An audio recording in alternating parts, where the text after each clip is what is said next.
Oke teman-teman, sekarang kita akan bahas terkait dengan perusahaan jasa. Kita next slide. Ini ada gambaran tentang perusahaan jasa.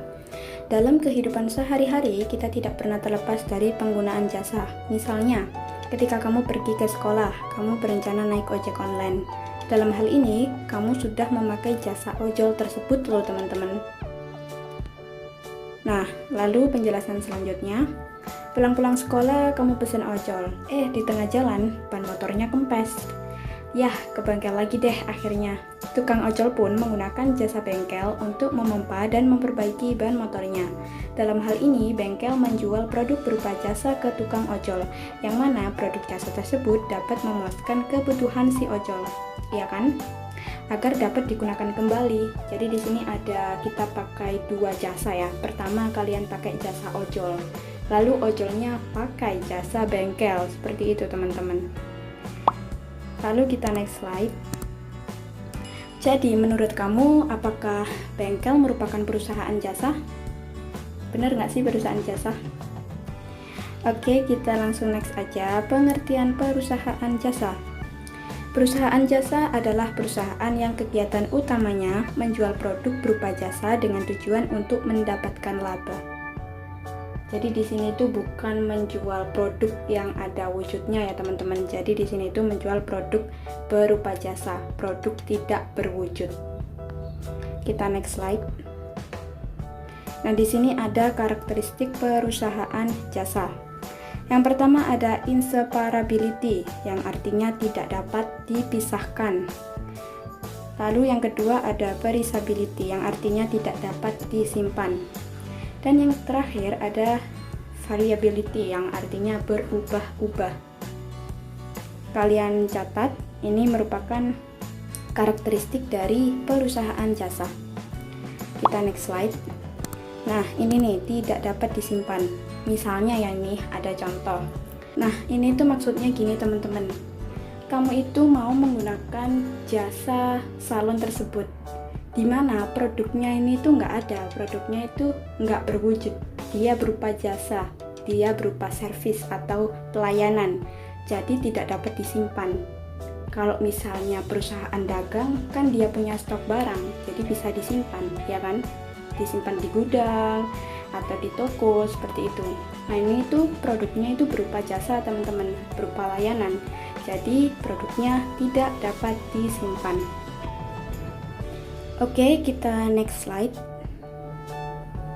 Nah, tidak dapat dipisahkan. Maksudnya gimana sih tidak dapat dipisahkan itu?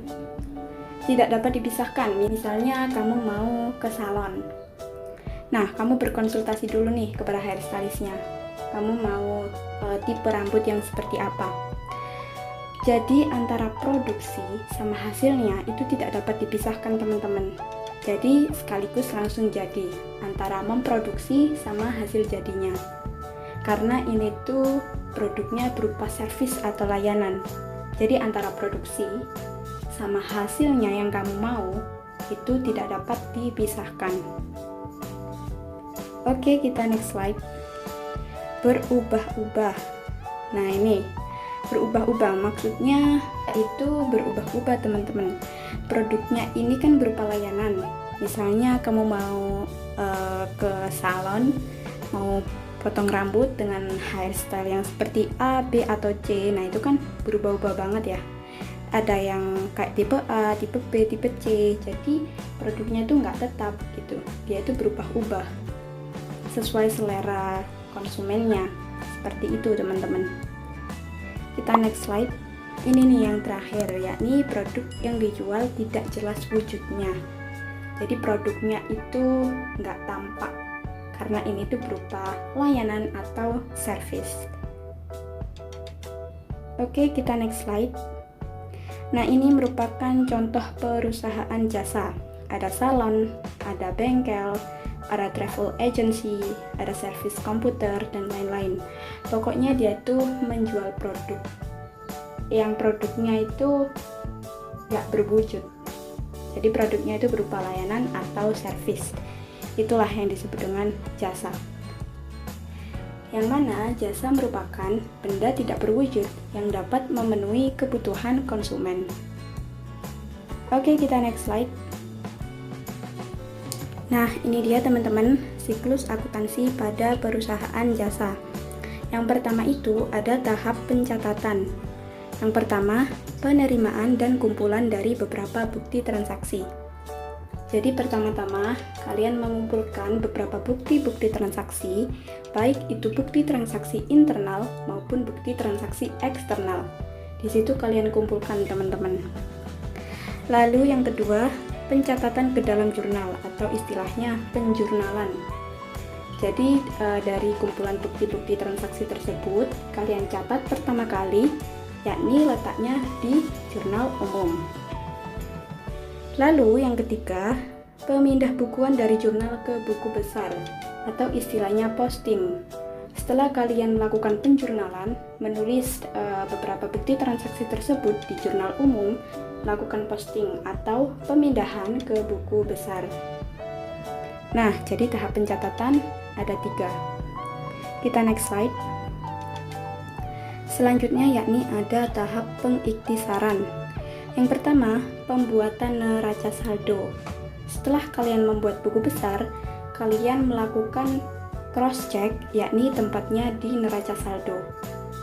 Nah, antara sisi debit dan sisi kredit yang ada di neraca saldo ini harus balance ya teman-teman, harus sama. Kalau nggak sama, berarti nanti ada kesalahan di sana. Lalu yang kedua, pembuatan jurnal penyesuaian. Nah, biasanya itu ada beberapa transaksi yang perlu disesuaikan teman-teman. Karena transaksi ini tuh biasanya nggak sesuai dengan keadaan yang sebenarnya. Jadi butuh penyesuaian. Lalu yang terakhir yakni ada pembuatan neraca lajur. Kita next slide. Nah, ini selanjutnya ada tahap laporan. Yang pertama ada laporan laba rugi. Jadi kalian membuat laporan laba dan ruginya selama periode akuntansi tersebut. Lalu ada laporan perubahan modal, ada laporan posisi keuangan atau neraca, lalu ada laporan perubahan arus kas. Jadi ada 4 teman-teman di tahap laporan ini. Oke, kita next slide. Aturan debit dan kredit. Nah, ini dia teman-teman, aturan terkait pendebitan dan pengkreditan. Di sini ada jenis akun sama saldo normalnya. Jenis akun aktiva itu dia saldo normalnya debit. Aktiva itu harta ya teman-teman. Kayak misalnya kalian membeli peralatan, membeli perlengkapan, misalnya kalian membeli tanah. Nah, itu masuknya semuanya di harta atau aktiva ini. Lalu ada kewajiban. Kewajiban itu utang, teman-teman. Di sini kewajiban itu saldo normalnya ada di kredit. Lalu ekuitas. Ekuitas ini merupakan modal, di mana saldo normalnya yakni ada di kredit. Lalu ada prive. Prive itu pengambilan pribadi. Jadi pengambilan pribadi yang dilakukan oleh pemilik perusahaan tersebut, di mana saldo normalnya yakni ada di debit.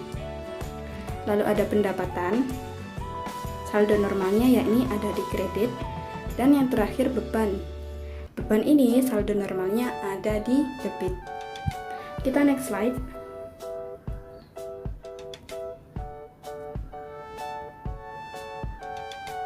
Nah, ini dia teman-teman, jenis-jenis akun ketika ia bertambah. Aktiva, ketika aktiva bertambah, dia itu posisinya ada di debit. Contoh, misalnya kalian membeli peralatan atau perlengkapan atau membeli tanah misalnya. Nah, di situ kan ada pertambahan aset, ya kan? Pertambahan harta.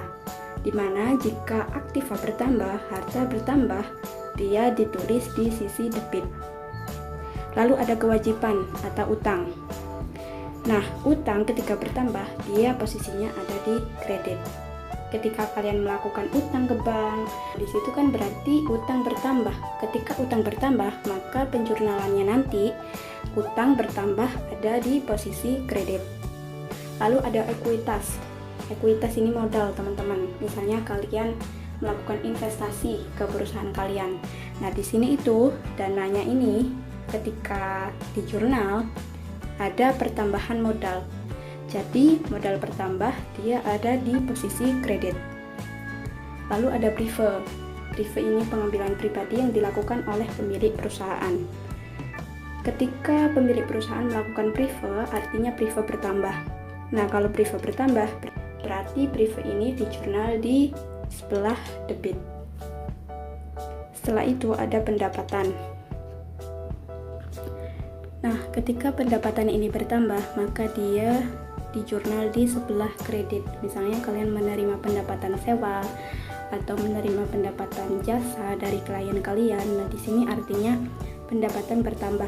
Kalau pendapatan bertambah, berarti dia di jurnal di sebelah kredit. Lalu yang terakhir ada beban. Beban bertambah, dia di jurnal di sebelah debit. Misalnya ada beban listrik atau beban telepon, di mana kalian harus membayarnya. Nah, di sini artinya ada pertambahan beban. Beban bertambah, maka di jurnal di sebelah debit. Kita next slide.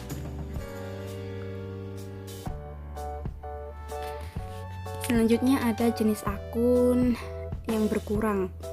Ini tuh kebalikan dari jenis akun yang bertambah tadi, teman-teman.